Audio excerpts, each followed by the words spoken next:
congratulations on this film. I know people are just loving this film, and I know this one's really, really close to your heart. Not only being in your great hometown of New York, but also just the subject matter is something that I think needs to be told. Well, I'm optimistic about love for the first time in my life, and so I wanted to make a film that shared some of that optimism. I think it's a film that's really about the possibility of love between two people to grow and blossom with time. And this is a couple that's been together for almost 40 years, and they're still best friends, and you feel that. At the same time, it's a film about different generations. I'm a middle-aged guy, let's put it bluntly. And this is a film to some extent about the perspective one has in the middle of your life, where you can still remember being a kid and learning about things, but also you know it's not going to last forever. And there's a kind of reverence for our parents' generation and what they offer. Well, and I know middle-aged love stories just in general are often hard to get off the ground, but was this even harder for you, being that it's a gay story as well?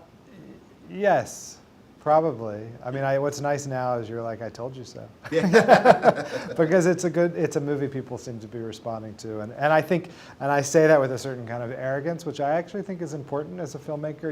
And it's something that I see in the characters of Ben and George, and I see in John Lithgow and Alfred Molina, which is a kind of humility that's very significant, but also a confidence. And I think that for me, that's part of being a filmmaker, is to try to have both those things. And I knew there was a story that people would connect to, and I actually found 25 individuals who agreed with me and made the film possible. Yeah, well, love is love, but some people haven't figured that out yet.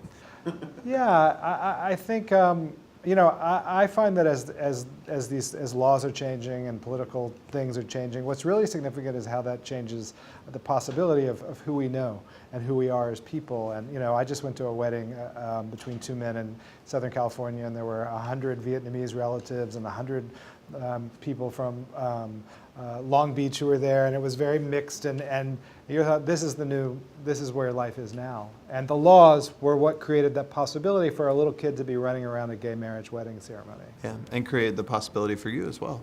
Yeah, I got married in 2012 to my husband, Boris Torres, who is actually the painter who did the paintings for John in the film. He and I then had twins the next week, so I call it a gay shotgun wedding that we had. We wrote the script for the film, Mauricio Zacharias and I, at a time where I personally went from living alone to living with my husband, our two kids, their mom, and occasional visiting relatives. So there was a lot of humor there to draw upon.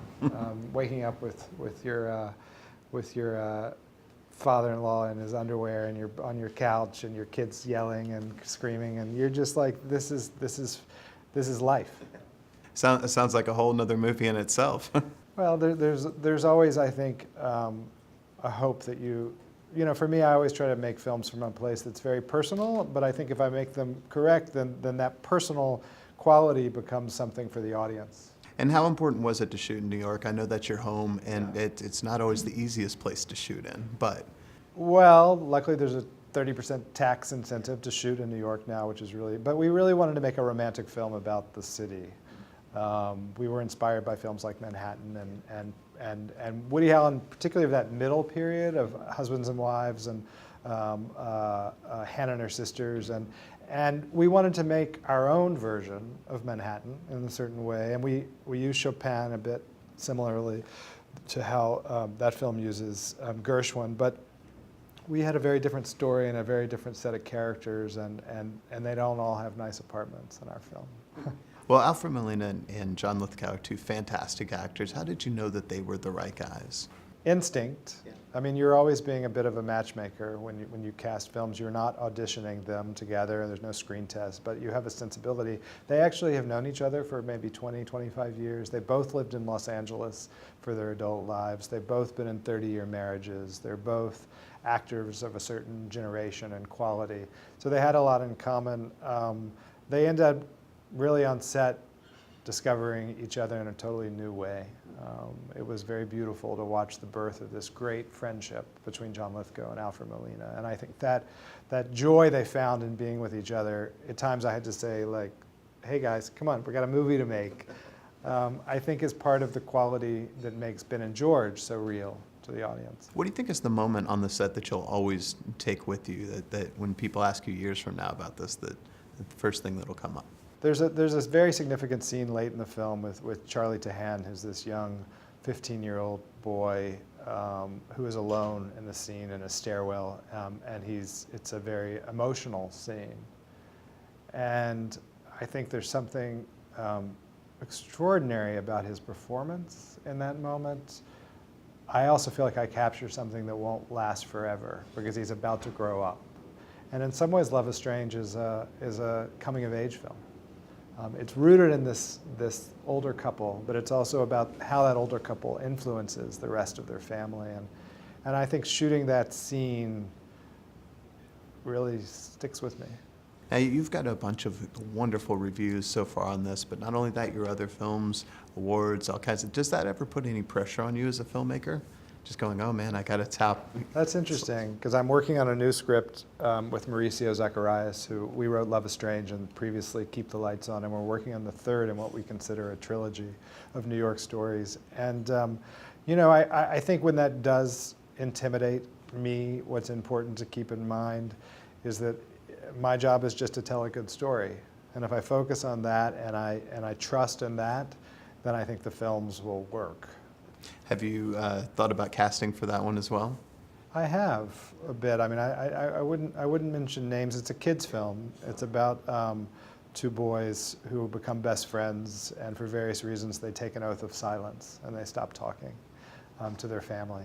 And I'm interested in making a film for kids. There's a movie called The World of Henry Orient with Peter Sellers that was made in the '60s that is influential to me. And I think one of the things I've thought about that film is it became popular because Peter Sellers was in it. So I'm interested in how name actors can help find audiences for a kids' film. So that's something I've been thinking of. And to get that made, would it be the same way with the 15 investors, or how you did it? You know, I don't know how ultimately it will come together financially. What I do know is that in the last 5 years, with Keep the Lights On and Love is Strange, I've taken back the name independent, and it actually means I have independence. I'm the boss of the film, and it's really a free kind of filmmaking.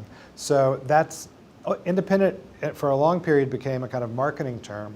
And it was very studio connected. And I'm thinking about filmmakers like John Cassavetes and Robert Altman and who somehow managed Jim Jarmusch, who always owns his own negative. And these filmmakers are ones that I like that model, and I'm not giving it away.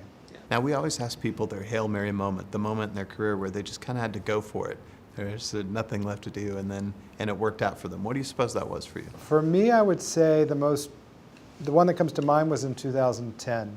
I'd been working on a film for 3 years that had an enormous number of named cast members and was, I think, a very good script, and I couldn't raise $1. And I was at the Sundance Labs. I was a director's advisor there, and I met all these young kids that were about to make their first features, and I realized that no one had given them the right to do that. It wasn't that they were being handed the money from a traditional film source, and I thought, I'm 40, but I can do that also. And I took the reins back, and I raised the money for Keep the Lights On, $650,000 from 375 different people, and it was extremely inspiring to realize that it wasn't a God-given right to make a movie. It was something you had to say Hail Mary and give it your best. That's great. Well, congratulations on the film, and thank you for being with us. Thank you.